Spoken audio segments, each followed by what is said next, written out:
So as we've been talking about, when you receive your ballot in a little over a month, expect it to be around 4 to 5 pages deep. Is that what we're hearing? There's a lot before us. So Colorado Inside Out will focus on one measure every week leading up to Election Day. Question 7A is the RTD ballot initiative. RTD is asking to keep tax revenue it collects and making the transit agency indefinitely exempt from the limitations of TABOR, the Taxpayer Bill of Rights. Sage, let's start with you.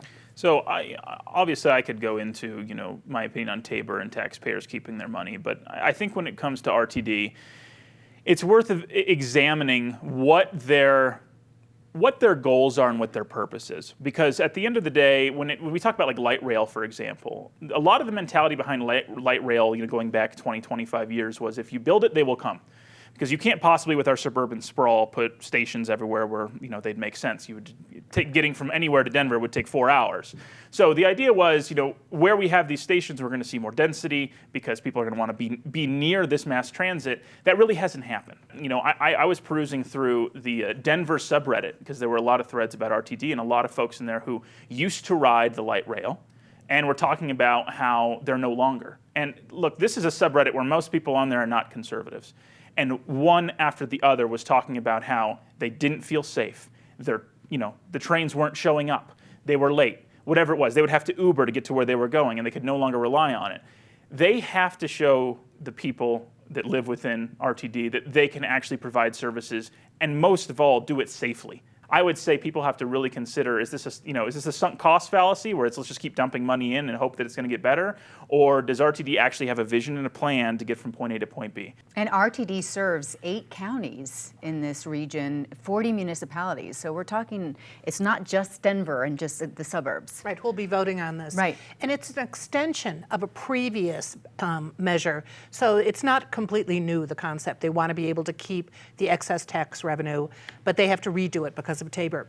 Let's remember that just last session, when the legislature wasn't talking about property tax and everything else, they considered really restructuring RTD, putting on more board members, giving them more accountability for the service that's horrible and the service that doesn't exist.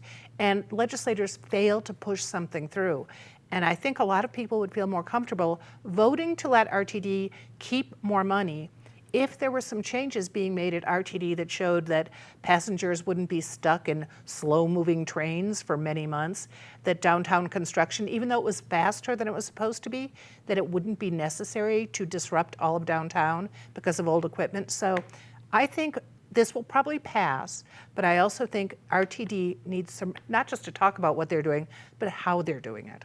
The legislature and the governor have gotten all twisted in knots, arguing about the political management of RTD rather than everybody focusing on the core issue, which is how do we get safe, reliable, affordable transit and transportation infrastructure developed in the region that works for people.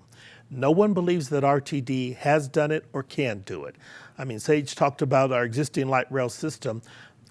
In the early days, I thought it was flawed because it focused on getting people from outside in and inside back out, but it didn't move people around in the middle, and that's where a lot of people are who need to move around from point to point. And the buses aren't working well for everybody, which is why now even CDOT is looking at bus rapid transit on Colorado Boulevard rather than RTD. So there's a fundamental problem. In order to get the transit solutions we need, it's going to take money. If this measure fails, RTD is going to lose something like $24 to $60 million from their budget. And if you think service is problematic now, lose $24 to $60 million and see how it's going to look then. To Pin's point, I don't think there's many people that would disagree with the fact that RTD needs all the help it can get, and much of that comes with money. Also, good management on the board, which has been, full of dysfunction in the past. But one thing that I found really interesting is that there's a letter of endorsements that is behind this initiative, and you have a dozen legislators, there's council members, there's lots of advocacy groups. And one name that's missing, there's the mayor coalition, there's a lot of like lawmakers, policymakers, but one name that's notably missing is Governor Polis's. I don't cover him extremely closely to know whether this is an issue that he would just not touch, but the fact that he's pushed public transit so much, pushed, putting affordable housing next to these transit stations, I thought it was interesting that he's not on there. Going back to my point about everyone, generally agreeing that RTD needs help. Something that I think might hang people up on this ballot initiative is the indefinitely part, the potentially permanently exempting RTD from TABOR limitations. That's something that I think deserves a second look and could give people pause, because considering the way that it's been managed in the past, just giving them this pass forever is a little concerning, and I don't know if that's playing into Polis's thinking at all. I've asked the governor's office; they haven't answered, so we're still waiting to see, what they're really thinking. Let us know. Yeah. Thank you for watching this ballot discussion. The Colorado Inside Out team will tackle one measure every week right up until Election Day. Don't miss an episode so that you are all set to vote on or before November 5th.